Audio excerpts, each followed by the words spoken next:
Hey, there you are. If you like the content I bring, your help is essential. For the channel to remain active and grow more and more, I need your support.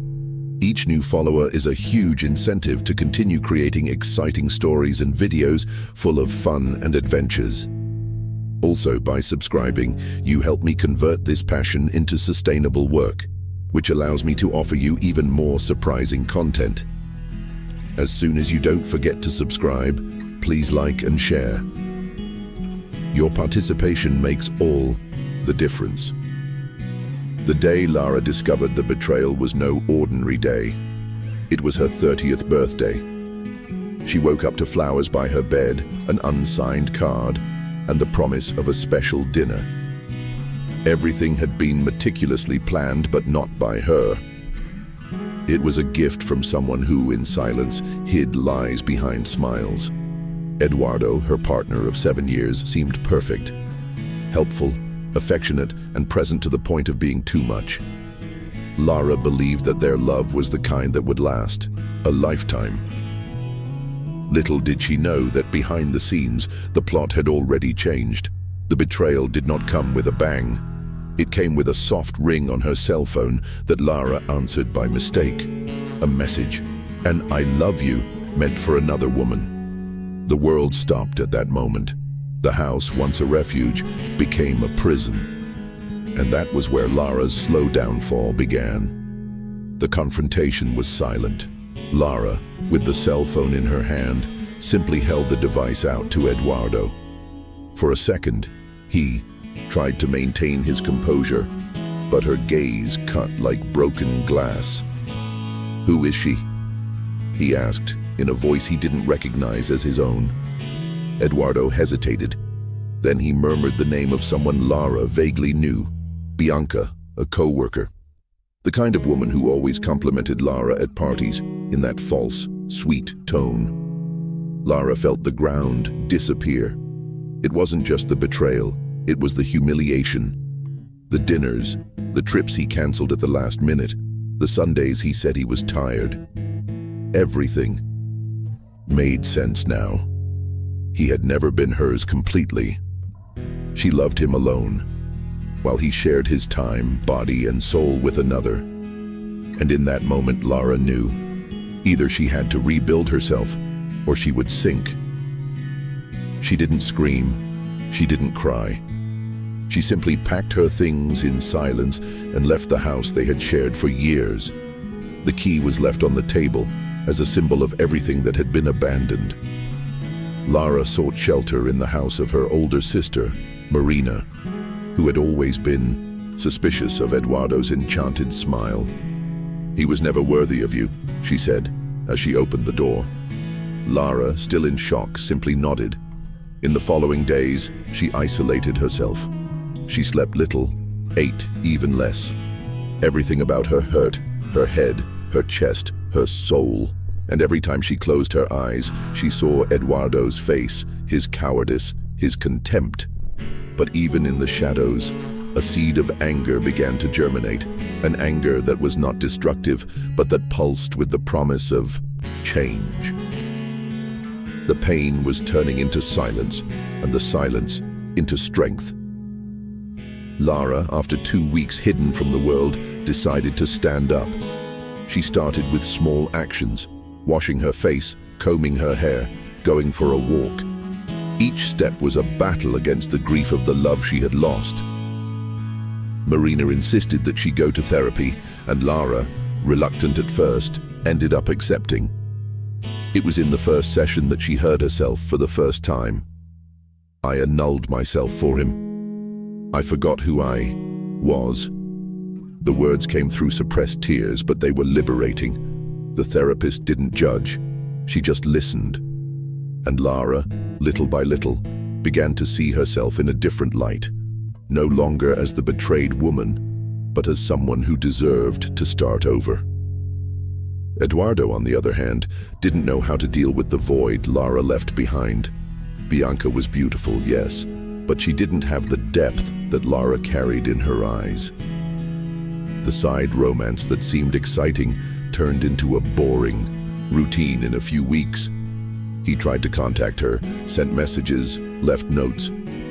Lara read them all and didn't respond to any of them. For the first time, she was in control, and she realized how much she had been manipulated by shallow promises. One day, when she ran into Eduardo by chance, he tried to apologize, but Lara didn't give in. "You didn't just destroy our relationship, you destroyed the woman I was. But thank you, because now I'm rebuilding myself into someone better." He looked at her as if he didn't recognize her, and in fact, he didn't. Over time, Lara immersed herself in a new project. She opened her own design consultancy, something she had always dreamed of but had put off out of fear. And because of him. She threw herself body and soul into her work. She discovered talents that had been dormant and rediscovered the woman who existed before Eduardo. She started going out, laughing again. But she wasn't fooling herself. The pain was still there, just more tamed. And on, silent nights, the past still knocked on her door. But she wouldn't open it anymore. She had understood that it wasn't about forgetting, but about living with the scars, and more importantly, not allowing them to define who she would be. Lara began to be recognized in the market. Her talent drew attention. Important clients sought her out, and a bold proposal arose to expand to another city. It was risky, but she accepted. She moved to Florianopolis, exchanging the gray landscape that reminded her of Eduardo for sea, wind, and freedom. The new city represented more than work. It represented a new beginning. Every detail of the move was carefully planned. For the first time in years, Lara was making plans thinking only of herself. Her house was small, but bright. The improvised office gradually became a space of creation and power.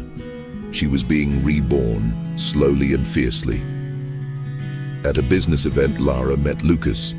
He was intelligent, discreet, and had a gentle gaze.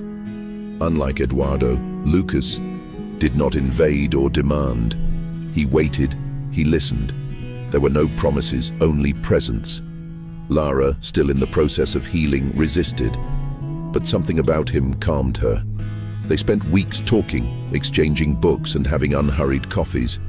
He knew her story and respected her silences. And little by little, she allowed herself to feel something new. It was not an overwhelming passion, but a sweet tranquility. It was as if, after so much chaos, her heart had found a place to rest. But the fear was still there, like an insistent whisper. What if it all happens again? The past tried to come back once again. Eduardo showed up in her new city, saying he was sorry and ready to start over. He spoke of love, of longing, of mistakes. But Lara didn't hesitate. "You don't understand.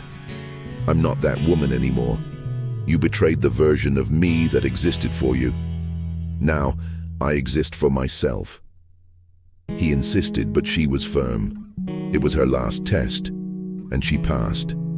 As she closed the door, she felt a weight lift from her shoulders. For the first time, she was truly free. Eduardo no longer had any power over her. Not him, not the pain, not the past. Lara and Lucas continued to get to know each other without rushing. She was still afraid, but she also had courage. She began to understand that it wasn't about trusting others, but trusting herself. She knew that if something went wrong, she would have herself. It was her greatest achievement, having herself back. The wounds didn't disappear, but they stopped bleeding. And in her eyes, there was something new, a strength that hadn't existed before all the pain. Lucas noticed that and admired it. He never tried to erase her past, only to build something new by her side. On a sunny Sunday, Lara walked along the shore, smiling alone. She thought about everything she had experienced, the losses, the pain, and the victories. She remembered the girl who believed in happily ever after, and the woman who now knew happily ever After begins within herself. Her most important love story was not with Eduardo, nor with Lucas. It was with herself. With every piece she picked up, every tear she dried, every step she took alone.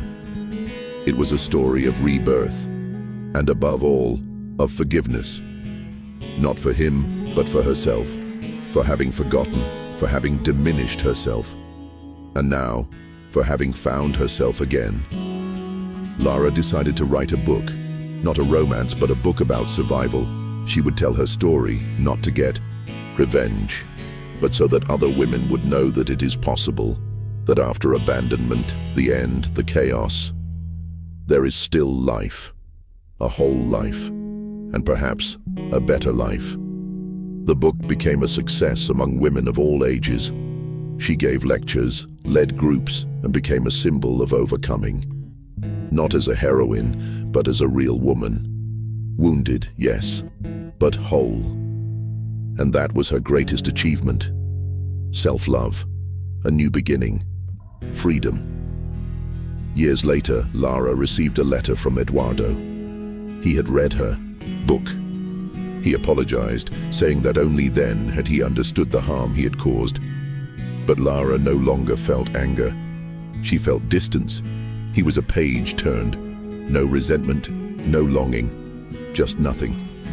And that was liberating. She responded with a few words.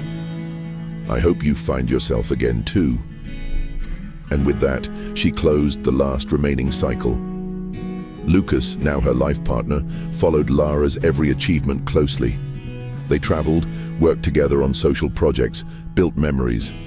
But Lara knew that even without him, she would remain strong. Love was now a choice, not a dependency. It was an addition, not a crutch. And that made all the difference. Looking back, she was proud of the woman she had become, of the strength she didn't know she had, of the self-love she rebuilt from the ashes. Lara's story didn't end with a fairy tale. It ended with truth, with healed wounds, with conscious choices, with autonomy, and above all, with self-love. Because sometimes, the greatest disappointment comes to tear us away from the place where we shouldn't be. And Lara learned this the hard way. But today, she is living proof that after pain, there is life. And that, after someone, it is possible, yes, to become your best companion.